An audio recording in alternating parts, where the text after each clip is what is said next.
Go ahead, Claire, please introduce yourself. Awesome. Hi. Well, first of all, so great to meet everyone and to hear about all of your different backgrounds.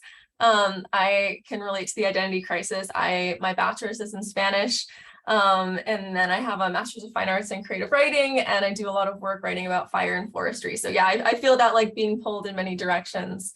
I think if it's okay, Katie, I kind of embedded a longer intro in the presentation itself. So I think I might just like start with that.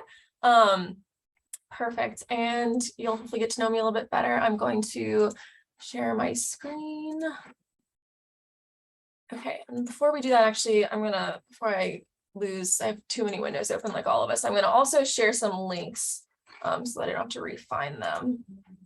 Cool. So hopefully you got those.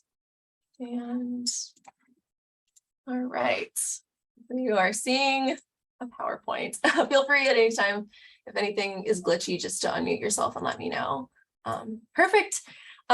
So yeah, my name is Claire, and today I'm going to talk a little bit about the power of storytelling, looking particularly at two stories that I've worked to tell about fire here in the Midwest.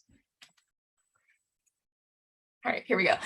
So I don't think it's too controversial a thing to say that humans love stories, and that we've actually been telling them for basically ever, in different forms.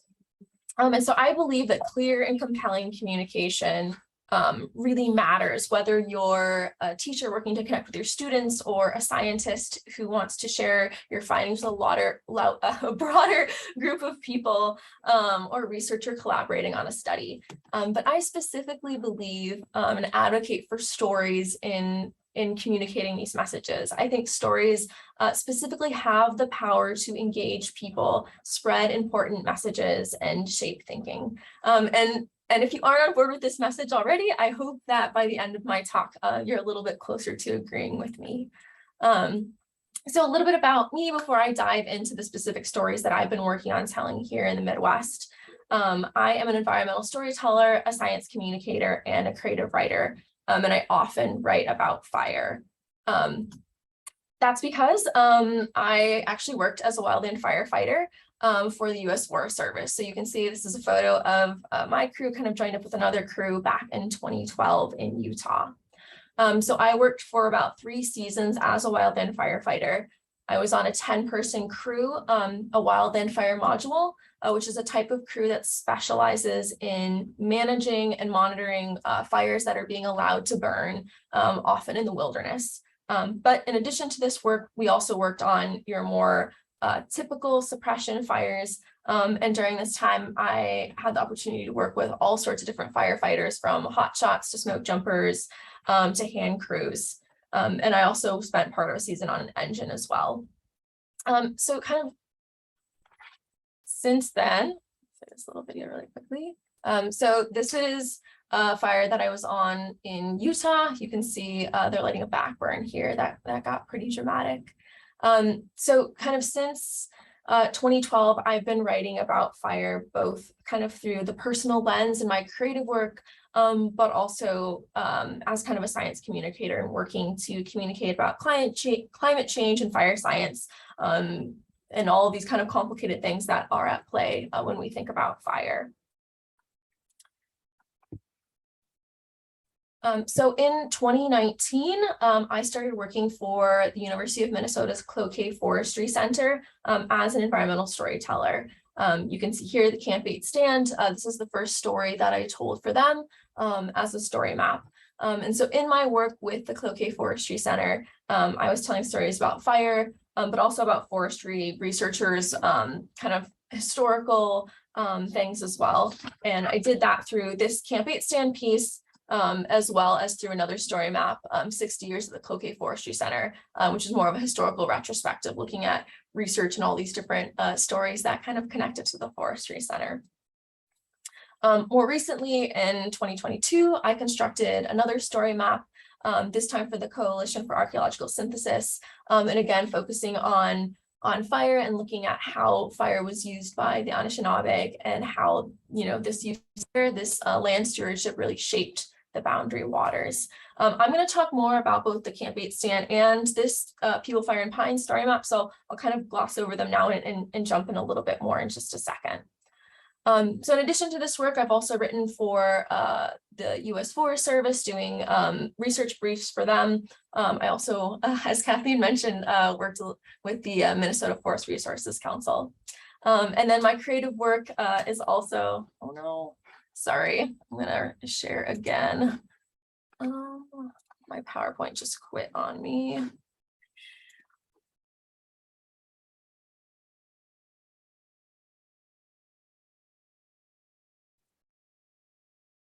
Okay, it's back.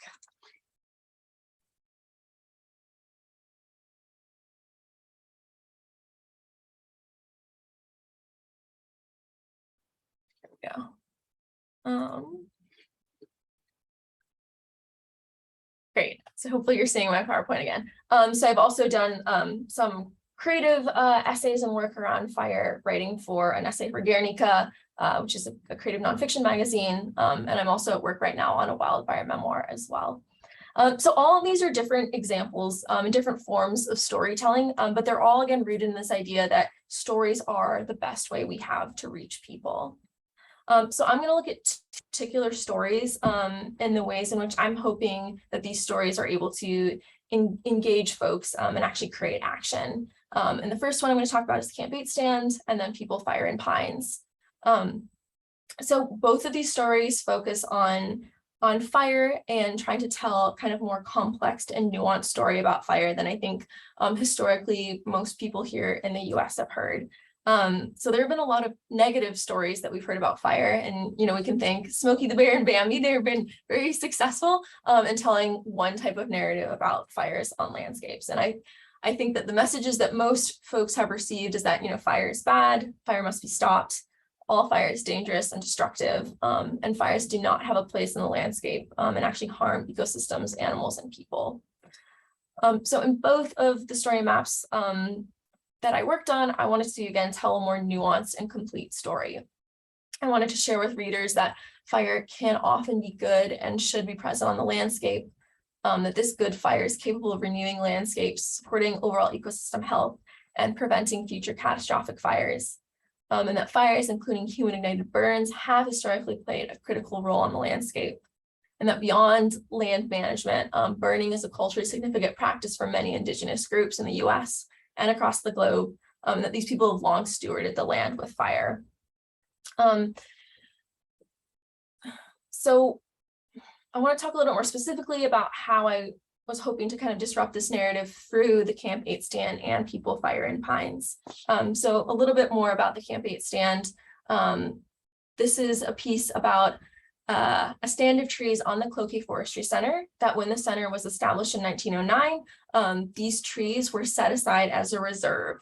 So it's an experimental forest, so lots of different things that were going to be happening on that landscape, but they decided that the Camp 8 stand and a few others were going to just be totally left unmanaged. And the thinking here was that these would be examples of wilderness, of what this landscape looked like before colonizers arrived. Of course, this whole premise is faulty, and it assumes that Native peoples here were not managing or changing the landscape. And obviously we know that's not true, but that was kind of the story behind this stand, that it was 40 acres set aside, left totally unmanaged. But what folks were seeing more recently was that kind of these ecosystem changes were happening. And they're happening in the Camp 8 stand because, as stories from Ojibwe folks tell us, and as research continues to affirm, this was an area where people were lighting fires for a variety of different reasons. And that removing these fires from the stand, leaving it totally unmanaged, instead of kind of perpetuating what this landscape looked like, was actually leading to a lot of ecosystem change.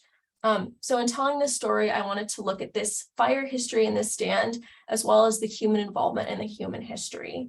And then this kind of leading into an advocacy then for the restoration of fire to this landscape, as both a cultural practice that was really important for the peoples here and is still today, and then also thinking about how do you maintain a fire adapted landscape without fire. And I think another important piece in telling this story was really trying to increase engagement between the center staff and the Fond du Lac Band of Lake Superior Chippewa. So for those folks who don't know, the Cloquet Forestry Center is located on the Fond du Lac Reservation. And it's a long story, but essentially this land eventually came into the university's possession because of acts like the Dawes Act and the Nelson Act in the late 1880s, which basically legalized land theft. So it's a really ugly history. And as you can imagine, there remains still a lot of tensions around university ownership of this land on the Fond du Lac Reservation. And so I think one of the hopes in telling this story was to really acknowledge this history, acknowledge the really critical role that the Fond du Lac Band and other Ojibwe folks played in shaping this landscape, and to really try to bring those voices into the story, because in a lot of ways it is their story. And so that's kind of my goals for that first story map. And then People, Fire, and Pines is kind of dealing in similar stories, looking again at how Indigenous fire stewardship was really shaping the boundary waters, which again, a lot of people think of as it's northern Minnesota. It's like a 1 million acre expanse, and people think of this as being, a wilderness, totally untouched, unshaped by humans, untrammeled by man. And a lot of research has been done by folks like Kurt Kitzmueller and Lane Johnson and Evan Larson, as well as, again, stories from folks basically showing that fire was a huge component on this landscape, and it really shaped these spaces. So I was approached by Evan and Lane, who really wanted to kind of share kind of the decades worth of tree ring based fire research and history that they had in the boundary waters, looking at these connections between where people were camping, where they were traveling, their use of fire, and how that fire then shaped those areas, predominantly thinking about more fire adapted species being present there. So in spaces where it was more likely that an Anishinaabe group was camping and using fire, you were seeing more red pines. So looking at those relationships there. And the hope, again, in telling this story was really to kind of shift public understanding of wilderness to include human actions such as burning. So kind of to complicate that very Western idea that, wilderness means that we as humans are apart from it, we're not involved, and it just kind of exists on its own. And of course, that's a really incorrect idea. And in complicating that, how might that change understanding of wilderness lead to more evolved wilderness management policies, and what it might look like for active burning to be part of the management of the boundary waters. So I'm going to quickly touch on some approaches that I took to telling these stories. I think for me, extensive interviews are really important. For the Camp 8 stand, I talked to 13 different individuals, and for People, Fire, and Pines, I talked to 10 different people. I'm going to show some photos now of different folks who contributed their time and their expertise to these stories. I think it was really important in doing this work and in telling these stories to gather many different perspectives. To talk to a scientist who was raised with a very Western perspective, but also a fire expert who has a greater understanding of kind of Ojibwe fire traditions, and to try to, again, have in-depth conversations and bring all of these perspectives into the piece, not only for my own understanding as the person crafting it, but then also working to then share this with my readership. This was also really fun too, because it could come through in, direct quotes from people, or also sharing audio from them. You get to hear them in their own voice talking about this work. And it also helped me to be mindful as a storyteller, kind of my blind spots and my biases when I tell stories, and how I could try to be a little more thoughtful about the work that I was doing.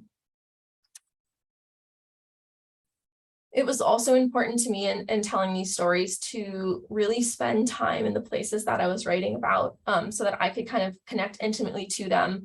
And then, through gathering photos and video and audio to really work to connect my audience as well to these places. So I spent about a month in the Camp 8 stand at the Cloquet Forestry Center over the course of the summer. And then in telling People, Fire, and Pines that story, I went into the Boundary Waters for 5 days with a group of archaeologists who let me tag along and hold their shovels, and got to see some of the spaces that Evan, Lane, and Kurt were talking about in their research. And you can see some of the images I gathered. I'm going to play just really briefly too. I gathered a little audio snippet. So you're about to hear the sound. This is what it sounds like when folks are kind of digging up earth. The archaeologists are putting it in these trays and shaking it out and seeing what artifacts they can find. And as you can see, they found this really awesome projectile point at one of the sites.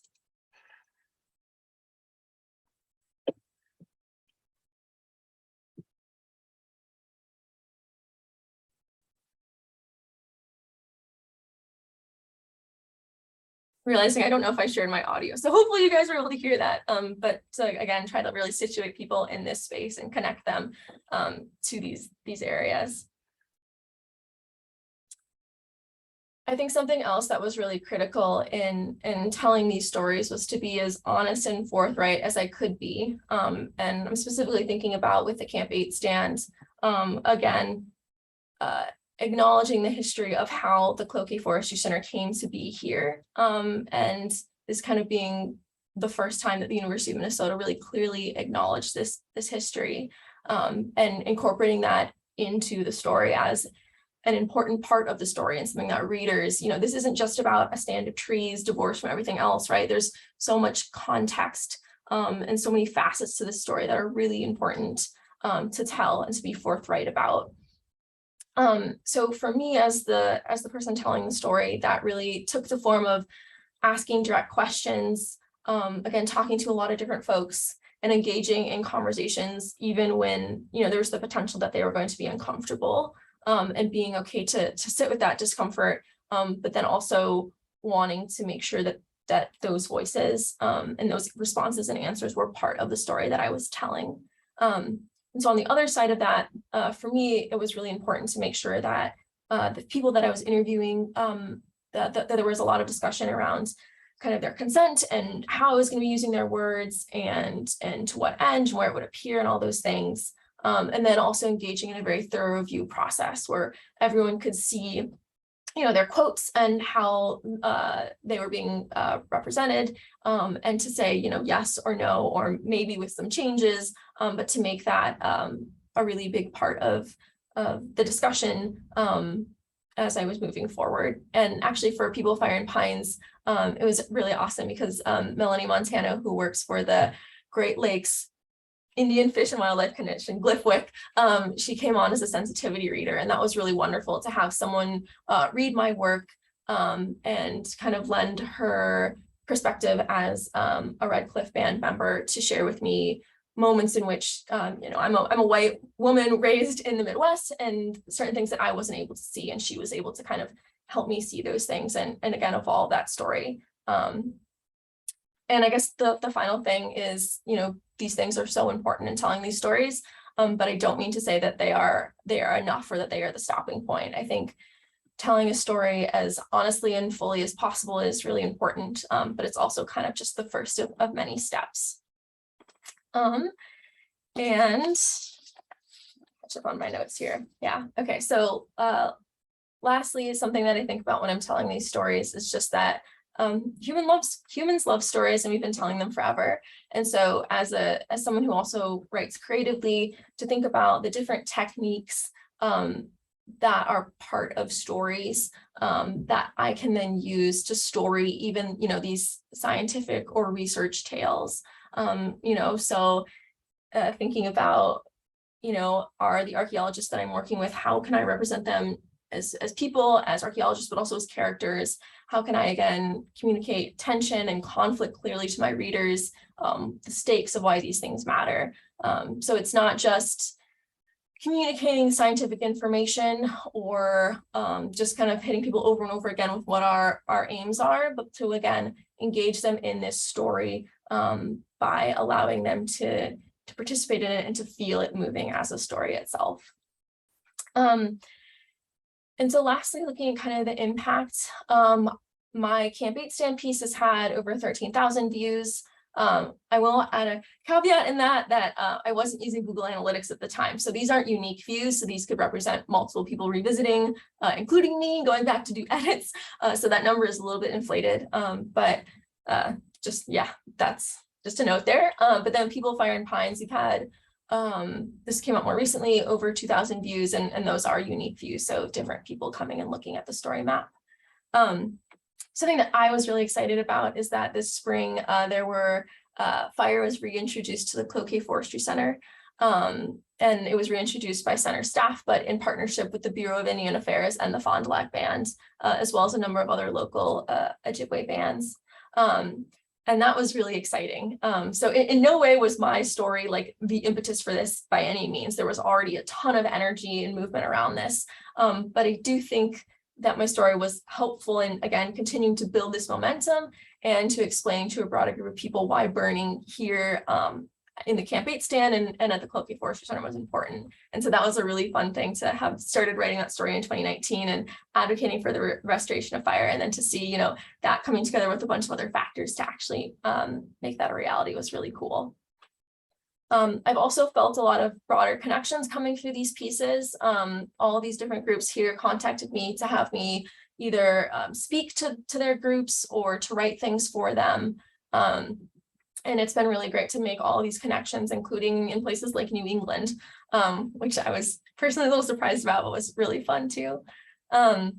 These story maps have also been taught at the University of Minnesota through USpatial and DASH. And those two groups have both been teaching the story maps more as how to build a story map, but I hope that as people are, you know, looking at the photos of trees and the footage and listening to interviews, they're also, again, absorbing that story.